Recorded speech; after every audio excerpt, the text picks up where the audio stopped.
Mas eu pergunto para vocês, algum de vocês tem a ilusão e o engano de que aquilo ali é felicidade, ou vai ser a felicidade? Pode até ser, porque não significa que o rico, o poderoso, não seja feliz e não seja humilde. Ele pode ser feliz e pode ser humilde e pode ser rico, e ter uma experiência de vida no planeta maravilhosa, em termos espirituais. Mas não é aquilo que vai fazer a paz, a felicidade e a realização. Não é. Porque muitas pessoas simplesmente casando, ou numa igrejinha da roça, ou num cartóriozinho de qualquer lugar abandonado, vai ser feliz, vai se realizar, vai ter uma brilhante existência na Terra, vai ter brilhante oportunidade de criar os filhos com dificuldade, com luta, mas fazê-los todos honestos, todos equilibrados. Isso nós temos que entender ou não temos? Enquanto as igrejas estão aí por aí, na sua maioria, pregando o sucesso na terra. Quando levam lá na frente das televisões para o indivíduo dizer o que ele era e agora o que ele é, eles dizem que ele era um perdido, era um falido, era um abandonado. Agora não, ele entrou para a igreja, ele é riquíssimo, ele está bem, ele tem 5 empresas, ele tem 10 carros, ele tem 2 aviões. É isso? Vocês acham que é isso? Volta para o casamento da princesa, é isso? Cuidado, porque não é. Então não desviemos o foco das nossas reais possibilidades de conquistarmos a paz, a felicidade e a realização na vida. Assim ensina o Espiritismo. Vamos. Bom, me explique... É porque hoje é reunião de perguntas, você falou? Já. Me explique o significado de pobre de espírito. Quando isso foi dito, isso foi dito para mostrar que os pobres, que eram considerados também pobres de espírito, estavam perdidos, não tinham valor nenhum. É o que eu estou acabando de explicar aqui. Exatamente. O que seria rico de espírito? Seria o príncipe e a princesa? Ou seria o gari, o humilde, solidário, fraterno? O gari, humilde, solidário e fraterno. Mas e o príncipe? Pode ser pobre de espírito ou rico de espírito? Pode ser até rico de espírito também. Mas não significa a riqueza social a definição da riqueza espiritual. Então, quando Jesus exorta os pobres de espírito, foi nesse sentido. Aqueles que na época eram tidos como os pobres de espírito, não eram os pobres de espírito, não. Pobres de espírito, às vezes, eram os imperadores e os reis e todo o império, os que estavam no comando. Então, o verdadeiro sentido de pobre de espírito é aquele que, seja rico ou pobre, financeiramente falando, é um indivíduo ignorante, é um indivíduo que não tem fraternidade, é orgulhoso, vaidoso, arrogante, metido. Porque quando se fala que fulano é de família humilde, está errado. Estão querendo dizer que ele é de família pobre, mas não se mistura, não confunde humildade com pobreza. São coisas diferentes. O indivíduo, às vezes, é pobre, é humilde, orgulhoso, vaidoso, metido, arrogante e pedante.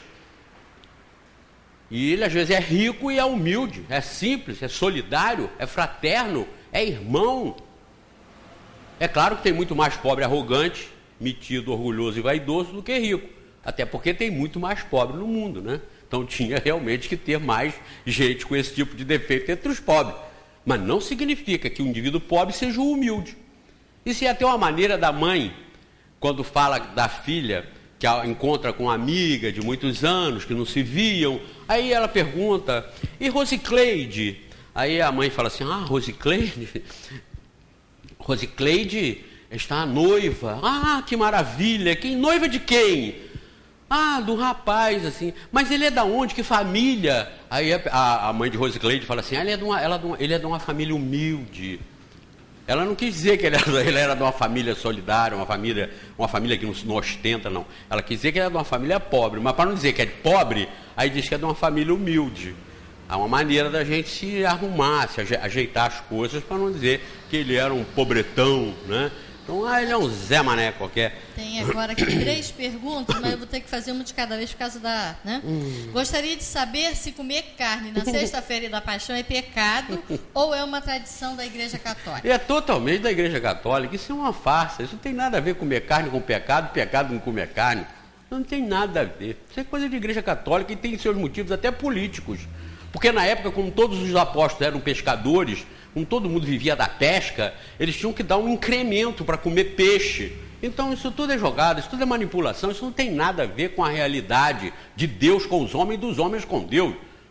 Não é para você comer, você pode comer peixe ou comer mel, néctar silvestre durante a semana toda, pensando que você está puro por isso, está com o coração às vezes cheio de orgulho, vaidade, ódio, rancor, mágoa e tudo que não presta. É igual você ir para o retiro com a cabeça totalmente cheia do que não presta.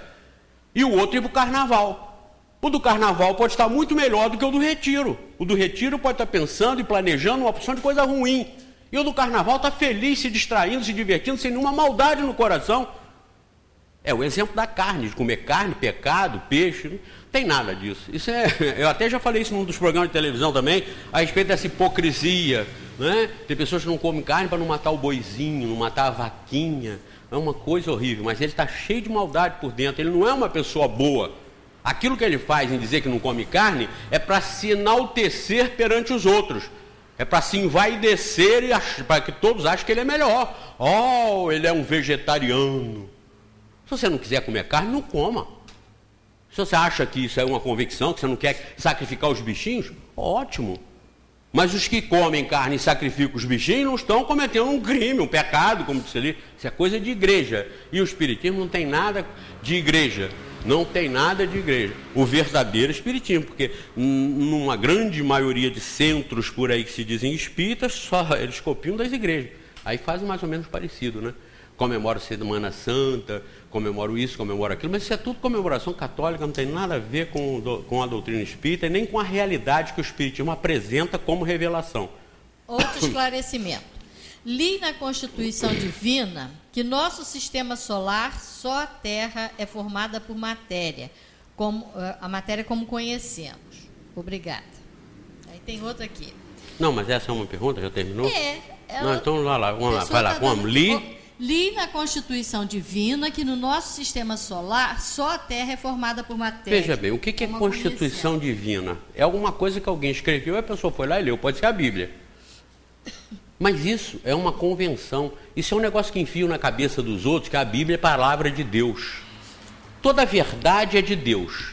Esteja na Bíblia, no livro dos mortos, nos Vedas, no Alcorão, toda a verdade é de Deus. Esteja lá na ciência, esteja lá num prostíbulo, toda a verdade é a lei de Deus.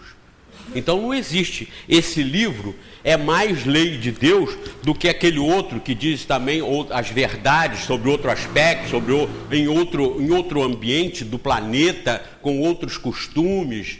Verdade é a lei de Deus. Lei de Deus só é a verdade. Constituição de Deus é a verdade. A verdade está acima de todas as religiões.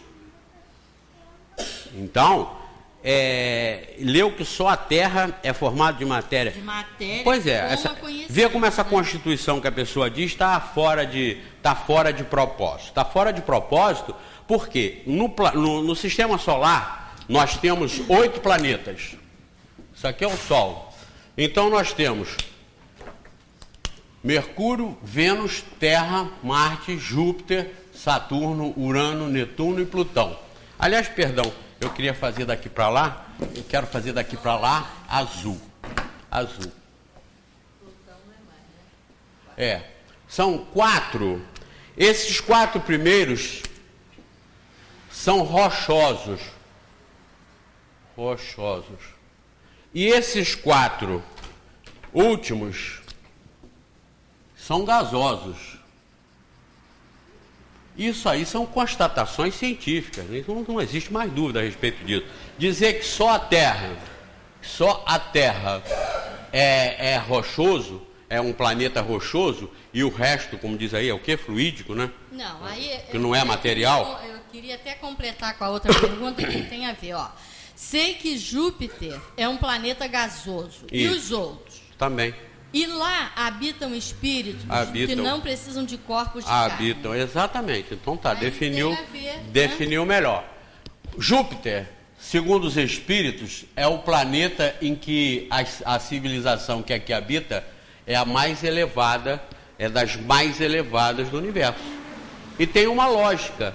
Vejam, nesses 4 planetas aqui, que são gasosos, O tipo de corpo, o tipo de encarnação também é fluídica, é diferenciada. É uma encarnação que se processa num ambiente gasoso também.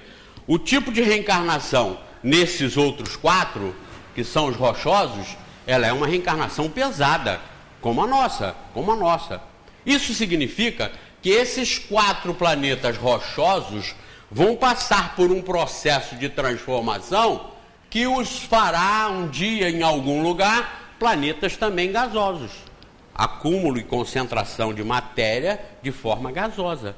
Não pensem que a Terra vai continuar sendo Terra, hoje ela é rochosa e daqui a 1 bilhão de anos ela será gasosa no mesmo lugar, com o mesmo formato, sem sofrer alterações. Claro que não. Na natureza nada se cria, tudo se transforma e nada se perde. A questão 41, se não me engano, do Livro dos Espíritos, Kardec perguntou: um mundo completamente formado pode vir a ser destruído, a desaparecer? Eles dizem sim, para formar novos mundos, para formar outras esferas, para, no processo de evolução, a matéria que aqui está também se processar numa evolução. Porque quem está em evolução aqui, no planeta Terra, não somos só nós, a civilização humana, a própria matéria do próprio planeta. Só que são independentes. Os espíritos que estão aqui não estão dependendo da evolução material do planeta, geológica. Não estão. Assim como o planeta, geologicamente falando, não está dependendo da evolução humana que está aqui. Prova está aí, ó. O planeta está se acomodando. Terremotos, maremotos, tsunamis, furacões, todas essas intempéries, todos esses fenômenos naturais, vulcões, fazem parte da transformação do planeta como esfera, como rocha, como acúmulo, agregação de matéria, que é o processo de formação dos planetas em toda parte do universo. Como os planetas se formam no universo? Eles se formam pela agregação da matéria. É a força da gravidade que faz a formação planetária, seja ela rochosa, seja ela fluídica. Porque Júpiter tem uma atração, inclusive, gravitacional tão forte, que ele é capaz de atrair a maior parte dos meteoros que passam por aqui e que poderiam atingir, inclusive, esses outros. Ele acumula para ele, ele leva para ele. Aquele Schumacher, há pouco tempo, deve ter uns 10 ou 20 anos, pouco tempo para mim, que tem 66, para quem novo aí, foi semana passada. Não, foi há 10 ou 20 anos. Quem é novo acha que, né, isso passa rápido. Mas ele caiu lá. E se ele vinha numa rota que poderia ser uma rota de colisão com a Terra. E se ele batesse na Terra, destruiria a Terra, destruiria o planeta. Ele foi atraído por Júpiter e não aconteceu nada de mais grave. Não, que você falou assim, para nós que já estamos na casa dos 60, 10, 20 anos... É pouco. Está perto. É pouco, e para o jovem, 10 ou 20 anos está longe, exatamente. Para nós, mais de 50, 10 anos e tal, é pouco. Pouco, é pertinho. Para jovem é muito, né? Um jovem, quando vê falar que você tem 30, 40 anos, já está velho.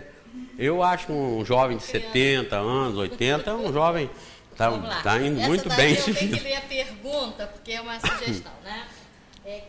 Na 714 do Livro dos Espíritos. Que pensar do homem que procura nos excessos de toda espécie um refinamento dos seus gozos? Aí, resposta. Você vai responder? Criatura que devemos lastimar e não invejar, porque está bem próxima da morte. Aí, essa pessoa está perguntando o que Kardec quis dizer com refinamento dos prazeres. Sim, porque quanto mais enriquece, quanto mais a tecnologia avança, quanto mais o progresso intelectual se acentua, mais formas de prazeres o espírito vai sentindo através da matéria. Desde os restaurantes sofisticados e de luxo. Antigamente a gente comia na casa do vizinho, lá na fazenda vizinha, angu frito, era uma maravilha. Hoje você já come uma série de coisas, caviar, uma série de pratos sofisticados e tudo mais. Então é o refinamento dos prazeres. é a sensação cada vez mais explorada, como através das drogas, como ela lembrou aqui. Então, essa busca não é uma busca espiritual, é uma busca sensorial, material. É uma busca em que o prazer, a satisfação, a alegria vem pela matéria. Essa, enquanto está tudo bem, enquanto nós estamos com saúde, é ótima. Mas quando a coisa piora, quando a doença chega, quando os tormentos nos atingem, nós vamos ver que essa não é a que nós devemos estar aqui buscando.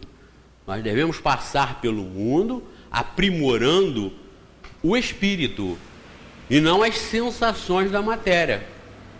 É isso que nós devemos fazer. Por isso quando nós estamos na espiritualidade, nós pedimos em nossas provas mais a pobreza e as dificuldades materiais do que a riqueza. Porque do lado de lá nós observamos que o valor da nossa estadia aqui vai ser muito maior e muito mais bem aproveitado se nós formos pobres. Se nós não tivermos tudo na mão, se nós não tivermos facilidade para tudo, porque nós queremos esse sacrifício para vencer, para lutar e conquistar valores que o rico, muitas vezes, a abastança de tudo da terra, nos acomoda. Então, quando nós estamos desencarnados, nós pensamos de uma forma muito diferente. Quando nós estamos encarnados, nós mergulhamos no prazer do mundo e achamos que é esse que nós temos que conquistar. E isso quando nós somos incautos. Mas quando nós estamos sendo avisados, como os espíritos nos alertam, e quando nós estamos aprendendo com os filósofos, com os sábios, com aqueles que realmente conquistaram felicidade, deram exemplo de felicidade, de domínio da matéria, nós vamos ver que o que nós temos que conquistar e refinar são as realizações como gente, como alma, como sentimento, como ser. Se nós somos testados nisso tudo e passamos sem revolta, sem ódio, sem rancor e sem mágoa, nós aí nos coroamos. Por isso que diz, lamentável aqueles que se dedicam. Tem até uns, mas tem uma pergunta também que diz assim, mas eles não são felizes? Eles sim, mas é uma felicidade material. É a felicidade que quando a matéria sai, ele fica segurando na brocha. Não tem um caso? O auxiliar fala com o patrão que ele não está muito satisfeito e o patrão pintor, né? Está lá em cima pintando, ele segurando a escada. Ele fala, segura na brocha que eu vou tirar a escada. É o que acontece. Quando nós nos dedicamos a um mundo, à matéria, temos nossa felicidade na matéria, nossa alegria na riqueza, a hora que a coisa ficar feia, que a doença chegar, que às vezes até a idade, porque a idade é uma das coisas que nos rouba a felicidade terrena, e não tem jeito, não tem como nós evitarmos. Vocês podem ver que o rico, uma das coisas que ele mais se preocupa é em fazer check-up. Principalmente quando ele vai ficando com mais de 50, 60, 70, vai check-up todo mês. Porque qualquer probleminha que apareça, ele tem dinheiro para corrigir. E se ele morrer, pronto, deixou de ser rico. Rico morto não leva cartão de crédito, não leva poupança, não leva barra de ouro, não leva dólar, não leva avião, não leva navio, não leva iate, não leva ilha, não leva nada. Então uma das maiores preocupações do rico é não morrer. Eu até digo isso para vocês aqui. Quem gostaria de acertar a Mega Sena sozinho? Eu não. Eu garanto para vocês que eu não. Tanto que eu nunca joguei. Porque eu sei muito bem que isso não interessa. Não é o meu negócio. Mas se você perguntar de um modo geral, quase todo mundo vai, sozinho. Tem uns até mais humildes que dizem assim, não, eu podia ganhar com 2 ou 3. Afinal de contas são 70 milhões. Dividido por 2 dá 35 milhões para cada um. Eu podia até ganhar, né, com mais 1, mais 2, mais 3. Aí se começar a aumentar muito o número de ganhadores, ele não concorda, ele já não concorda. Mas ele diz, eu gostaria de ganhar sozinho. Então, muito bem. Você fala assim, vai naquele guichê ali, que a moça daquele guichê, olha lá, aquela moça toda bonita, toda de branco, olha como ela está linda e radiante. É um anjo. Vai lá, ela sabe o número que vai dar. Aí o cara esperto sai daquela fila e vai para aquela. Fala, opa, ela sabe. Sim. Aí ele fala, olha, a senhora sabe os números que vão dar na Mega Sena? Está acumulado em 70 milhões de reais. Ela fala, claro, meu filho, eu tenho eles aqui. Eles estão aqui anotados. Você quer anotar aí no seu joguinho? Aí ele fala, sim, claro que eu quero. Ela fala, mas tem uma condição. Esse acerto aqui, ele tem uma condição. Você vai acertar, vai receber, mas vai falecer uma semana depois. O cara sai daquela fila, não quer nem ver o papel, sai daquela fila e vai para a fila dos mortais comuns, que ele sabe que vai errar normalmente, vai jogar na fila que não está dando número. Por quê? O que adianta ele acertar sozinho na Mega Sena e morrer uma semana depois? Quem é que quer? Vocês conhecem alguém que queira ou vocês querem? Ninguém quer. Então, no fundo, nós sabemos muito bem que não é o dinheiro que vai resolver o nosso problema. Não é o dinheiro que é o mais importante da vida. O mais importante da vida é a própria vida, é tê-la e saber usá-la. Para quê que o Espiritismo está aí mostrando isso para a gente? Para a gente tirar proveito disso. E o proveito não é você viver sofrendo, rangendo dentes de dor, arrastando corrente, nada. A vida é normal, passeiem, se distraiam, sejam alegres, sejam contentes, usem o que puderem no mundo com parcimônia, com equilíbrio, sem excessos.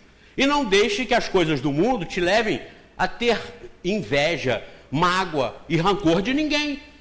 Mas viva bem a vida, passeie, se distraia, vai ao baile, ajuda quem precisa, seja útil, seja vereador, seja político, seja síndico do prédio, ajude a limpar a rua. Tudo isso é obra nossa, espírito encarnado no planeta. Não se preocupe em ser rico ou pobre. Se preocupe em ser feliz, em ser senhor de si.